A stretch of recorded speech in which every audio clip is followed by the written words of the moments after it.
What's up, my friends? Welcome back to Frogboy X1 Gaming. I'm Andrew, and today I kind of want to talk about once you go PC gaming and if it radicalizes you toward consoles, or if you can still maintain like a healthy relationship with consoles. And of course, these are my own opinions, and this is basically based off of my own experience with PC gaming after being a console gamer for over 30. I still got consoles, so I'm just going to say 38 years, man. I've been playing video games on consoles for 38 years. So let's talk about this. I don't want this to be like a really what's it called, like divisive stream toward consoles or anything like that, but I'm gonna give you guys kind of an insight into my mind and into my thinking right now, because I know I got a lot of fans here, a lot of friends that are still console gamers that only appreciate the console gaming experience, and they don't really care much about the PC experience. But my friends, I have to be honest, I have gotten a little bit radicalized toward consoles over the last, I would say probably the last 6 months. The last 6 months I have been getting a little bit more and more snobby toward consoles as I've continued to buy older games and play them on the PC, and especially with newer games, man. That's why when people in the community, you guys want me to cover like the Xbox version or something like that, honestly, I've been avoiding it. I have been avoiding covering the console games. I mean, you guys have seen the last few the last few releases that I've covered on the PlayStation 5, and my gosh, man, seeing those versus what I'm seeing on the PC screen and stuff like that, guys, like, it is starting to radicalize me in ways that I never thought possible. Like, obviously, obviously, I can still turn on my Xbox or my PlayStation and play those games. I did beat Final Fantasy VII Rebirth on the PS5, so it is still possible. I can still play games, and I still can enjoy them on the consoles. But my gosh, man, the experience of going from the console over to the PC and playing some of these games on PC with the hardware that I have. I actually have access to Nvidia. I have access to AMD. 3 different levels of AMD GPU, starting from the bottom all the way up to what I would consider a high-end AMD experience with the 7900 XT.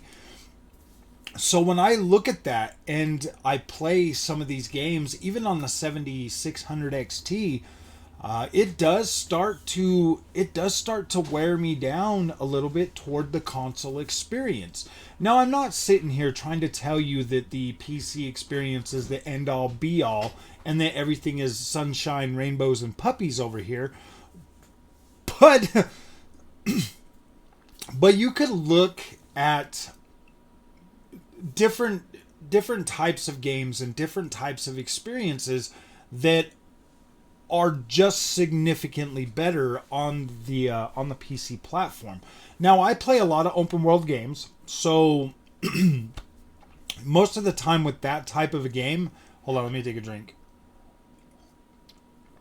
Most of the time with that type of a game, you're gonna have lower settings on the console. You're probably going to experience lower frame rates or even caps, or even 30 frames per second caps on an open world experience. You're not going to be able to get as high of a visual image density on the consoles that you would be able to get on the PC experience. And I've noticed things like omitted vegetation, different levels of like texture quality, further draw distance, more clarity in that draw distance as you look out. And I take Horizon Forbidden West as an example of that on the PlayStation experience. it looked good. Like, don't get me wrong, like the game looked good, and it had like the, you know, the nice textures and everything up front, and in some ways the PlayStation 5 version still has a little bit of an edge over what the PC version looks like, character, you know, like Aloy's character wise, because there's a, you know, like an over sharpening effect on the PlayStation 5 that delivers, you know, a little bit more crisp image, well, when it comes to that character. But when you're looking out across the distance, and you know, on the PlayStation 5, you know, and you'll see like things kind of just loading in, or you'll start to see other things like you know, like more of a, not necessarily more fog, because I think the fog levels are pretty much the same, but you'll see that the draw distance, as it goes back out further, it just, you know, the pixels break up. There's less pixel, or there's less overall density in the image quality as you're looking out across the draw distance and stuff, and you'll be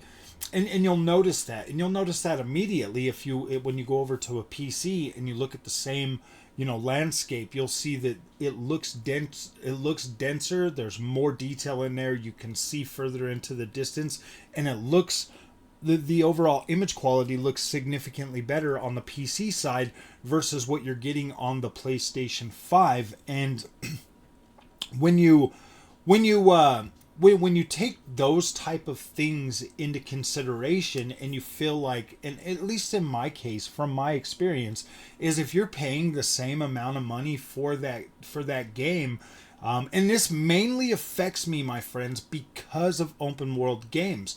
If I can pay the same price for that game and get a significantly better overall image quality and performance experience while experiencing that game, therefore that is where I'm going to spend my money, and that's where I'm going to want to experience that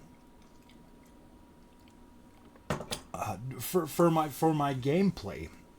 Now you look at some of these other recent games that have come out. You know, you've got like Dragon's Dogma 2.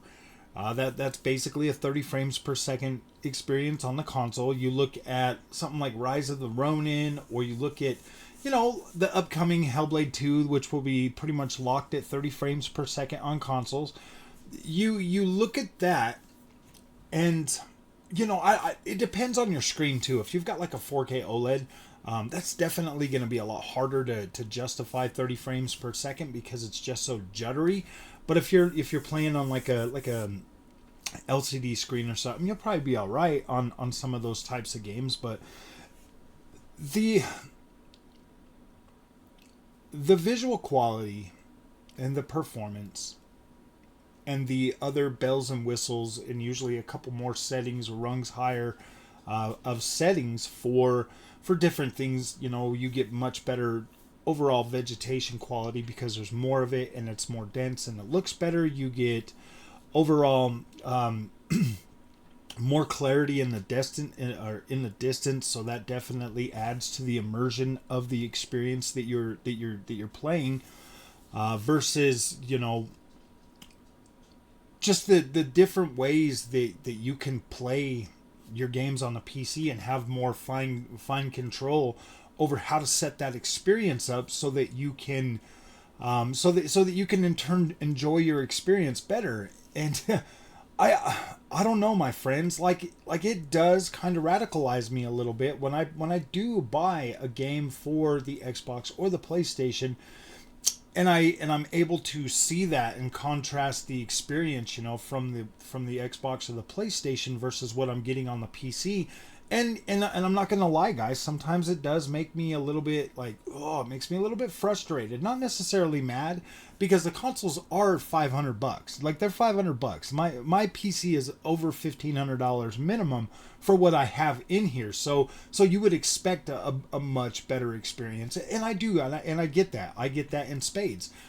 You know, take Alan Wake 2 for instance. The console version is not bad. I mean, it's still playable, but on the PC, I get to max out my settings. I get to play over 100 frames a second. So the fluidity and the smoothness of that experience, being able to, you know, play that game at such a high frame rate, without ray tracing, of course. But I mean, I can use it on the 4070 Super. But when you take that into consideration and just how the game looks and plays, I mean, Avatar Frontiers of Pandora, you know, checking that game out versus the console. There's a lot of them, my friends. There is a lot of them that I just kind of feel. I don't necessarily feel lied to over the consoles, but it is deeply frustrating. And, you know, once you've seen the games play the way you expected them to play on your PS5 or your Xbox Series X, and you look at that and you see that you're only able to get that from the PC experience versus, you know, plugging that into even a 1440p monitor and it's still looking significantly better on PC. Like I tried this, I put some footage in there for a video that I made, you know, talking about like the PlayStation is in just as bad a position as the Xbox is right now. And, you know, I did the EA Sports WRC, and you look at that versus the PC version, and it's literally night and day, my friends. Literally night and day for a racing game, where on console that was usually one of the strongest things. You know, you had your first person shooters and your racing games that were always they were always like the tech demos of the platform, of the console. And you look at something like Gran Turismo 7 on the PS5 or Forza Motorsport on the Xbox Series X, and these games, while they do look good and they do get the job done, you just kind of feel the sense of like, what am I missing here? You know, I mean, like you would expect these games to look, and I mean, obviously that definitely boils down to your screen resolution. Obviously they look incredible on a 1440p monitor, but they kind of leave a little bit to be desired on a 4K screen. Whereas on the PC, I throw in Forza and I'm getting 100 frames a second, and it's in 4K resolution, and I'm like, gosh dang, man. It's crazy. It's crazy. It absolutely is. The feelings that I feel in my gaming habits right now, and the way that I look at this experience, and the way that I'm enjoying my games now, and going back and playing older games, playing newer games, playing some in-between games, you know, from just the last generation of consoles, and I look at these experiences and I'm like, gosh dang, man. Like I put on Watch Dogs. I got some footage of Watch Dogs, and I'm looking at Watch Dogs and the way that this game is looking now, and I'm just like, gosh dang, man. And I'm over, you know, it kind of takes me back to like when they were launching Watch Dogs and they were showing it off, and I bought it, and on PlayStation I was just like, gosh dang, man, this game is just, you know, not hitting that spot, you know, that I thought it was going to hit. And then I'm playing it on PC now, and I'm like, gosh dang, man, this game is absolutely beautiful on the PC. And then playing Watch Dogs 2 on the PC, and I'm just like, gosh dang, man, this looks incredible, absolutely incredible. And so when I think about that, and I put all of these feelings inside, and I start to look at the overall experience and see that what I'm getting now is what I thought I was going to be getting from the console. I mean, guys, we went from Xbox One X and PS4 Pro to freaking PS5 and Xbox Series X. And to be completely honest with you guys, the upgrade and uptick that we thought we were going to get is just not there. And then when we take a step back and we look at it big picture, we're just like, wow, man, these things really are not as powerful as we thought they were going to be to justify really the I don't know. I mean, obviously you can justify it because it definitely, you know, is better than what we had before. I mean, but in some ways it's not. In some ways, before we were getting, you know, like it looked good on 4K, like it looked good on your 4K screen. It was 30 frames a second, but it still looked good on your 4K screen. And now we're hitting resolutions that are sub 1080p, and they're coming out looking furry and or furry and blurry and fuzzy, and it just doesn't look right. And in my mind, I'm thinking, wow, man, we took a hit visual wise. and like the performance is still, it's more like it's dynamic frame rate now, dynamic resolution with terrible upscaling. And I don't know. I don't know. I just feel like I'm finally getting the experience that I feel like I paid for in the beginning of this generation. And sometimes that kind of radicalizes me. And so I try to just avoid, playing on the consoles or covering the consoles, because I don't want to get myself into a mindset where I'm being super negative against the consoles all the time, like a lot of people do once they leave consoles. So if you're ever wondering, like, why don't you cover Xbox games? Man, I'm just trying not to radicalize myself. I am. And I'm being 100% honest with you guys right now. I'm just trying not to be, like, super radicalized toward the console experience, because I want to... I'm kind of in this honeymoon phase with PC right now that's really delivering, like, a solid experience for me. And going and looking at these games on PlayStation keeps forcing me to play these games on their console instead of giving me the ability to buy them on PC. They keep forcing me to radicalize myself toward their console. And that sucks, because I shouldn't have to deal with that right now. Like, it's bad. Like, it gets bad, guys. Like, I sit here when I'm playing these PlayStation games and I'm looking at them and I'm like, this freaking sucks. PlayStation, why did you force me to buy Final Fantasy VII Rebirth on this console? This experience absolutely sucks. And so I get radicalized toward the PlayStation. On Xbox, at least I get to play on my PC any Xbox first party game that comes out. So I'm excited about that. I'm happy. Like, I don't have to, but I can. Like, I can look at the Xbox version. I can look at the PC version. I have that ability because I get play anywhere, and I can buy one copy and try them both.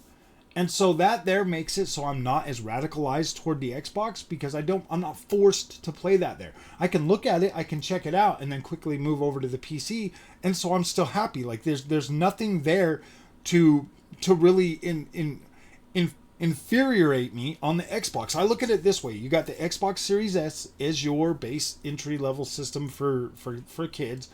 And you've got your Xbox Series X, which is, can't decide if I want to move to PC, can't decide, and then you get your settings for that. And like, sometimes it works out nice, sometimes it doesn't. And then you've got the Xbox Super Series X, which is the PC, which is like, you can decide how and where you want to play your games. And if your Series X isn't doing it for you, you just play it on the big boy. So yes, there's no animosity toward Xbox because of that, because I get the choice of where I want to play my game. Whereas on the PlayStation, I don't get a choice. So it's radicalizing me more toward the PlayStation than it is toward the Xbox. And you know what, guys? It's kind of just been that way with the PlayStation this whole freaking stupid generation, because PlayStation, I don't like the closed off experience that PlayStation delivers. I really just have no interest to keep buying games on the PlayStation. I don't. Like, there's nothing. Like, if I had access like I do with Xbox to PC, it wouldn't be a problem. I would still buy them, and I would still have fun, and I would still be able to check them out and bring you guys content. But PlayStation refuses to let anybody be happy. They are probably the dumbest company in gaming on the planet. They are alienating their fans by bringing their games to PC. Then they're alienating their fans that have moved over to PC by making them wait a long time to play those games. And they're not providing dual freaking entitlement like Xbox does. And so it's frustrating, and it just makes me more and more radicalized every day toward the PlayStation. And I don't want to be that way. That's why I'm just not going to buy any more games on the PlayStation. I'll just wait till they come to the PC. I don't care. I got plenty of old stuff to play on the PC, so it just doesn't matter. So, all right, my friends, I just wanted to take a little bit of your time, kind of explain to you guys what's going on and why I'm not, covering a whole bunch of console stuff.